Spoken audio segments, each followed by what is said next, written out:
Aujourd'hui, nous parlerons de la co-liturgie. Qu'est-ce qui se fait quand il y a acro-liturgie? C'est parce que tout ce que fait le ministre qui n'est pas conforme avec la liturgie, ça s'appelle acro-liturgie. Quand l'exercice de la liturgie doivent être exercés selon les méthodes mises en place par notre mère Église. Ce qui se passe le plus souvent, celui qui exerce comme professionnel de la liturgie commet des erreurs, certainement parfois par négligence, mais certaines fois par manque d'application. Ça veut dire que l'entraînement pastoral n'a pas été bien fait. La préparation de la messe s'est faite dans la sacristie. Et la sacristie, ce n'est pas l'endroit pour que vienne la chorale pour préparer ses exercices de chant. Et dans certains lieux, on est même exigé à ce que les servants d'autel ne soient pas à la sacristie, car c'est réservé pour celui qui va être celui ou tous ceux qui vont exercer le ministère de la liturgie. Car c'est le lieu de recueillement, de la méditation et de la préparation de la messe. Donc il ne faut pas être distraire.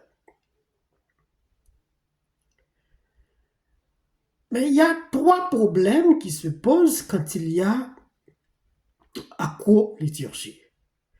Premièrement, c'est que la messe n'est pas valide.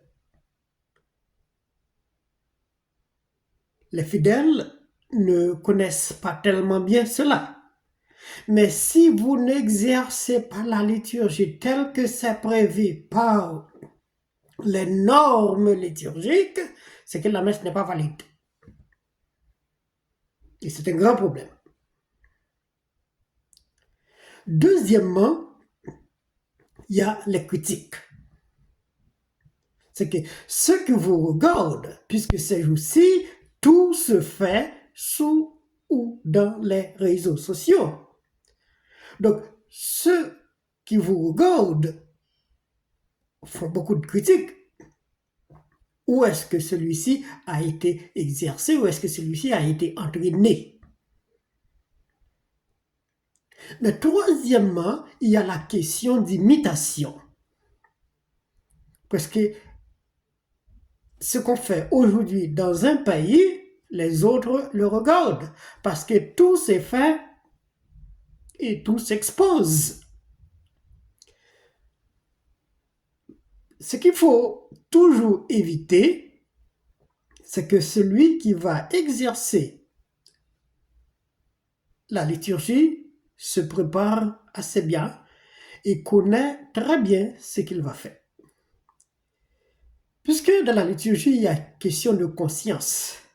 Prenez conscience de ce que vous accomplirez. Il ne faut rien faire sans conscience. Puisqu'à l'Église, tout se fait par intention. Mais une intention consciente et décidée.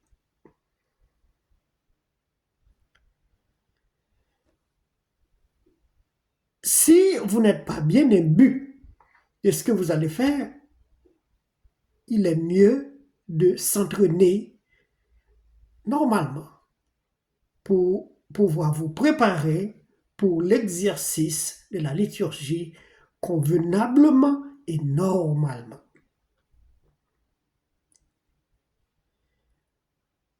La liturgie de la messe, il y a deux parties. Il y a normalement liturgie de la parole et liturgie de l'Eucharistie. Cependant, pour liturgie de la parole, il y a l'introduction de la messe avec les rites pénitentiels, les rites d'entrée, que nous appelons normalement monition. Et après la liturgie de l'Eucharistie, il y a les formules de l'action de grâce et d'envoi en mission. Mais il faut que tout cela soit bien préparé pour que les gens, premièrement, bénéficient la grâce de la messe et qu'il n'y a pas de critique et ceux qui vous imitent soient bien imbus, soient bien encadrés à ce qu'ils imitent. Il connaît normalement ce qu'il imite, c'est bien. Il y a aussi liturgie des heures. La liturgie des heures soit normalement bien préparée. On ne s'improvise pas, même si c'est personnel, puisque les offices de lecture se recommandent à ce qu'on le fait personnellement. Mais même si c'est personnellement, il faut se préparer. Alors, si vous allez faire un public, il faut en plus se préparer pour la liturgie des heures, qui a normalement une partie à ce que de l'introduction avec le psaume, et la deuxième partie commence avec soit le Magnificat pour les soirs, pour les vêpres, soit les Benedictus pour le matin.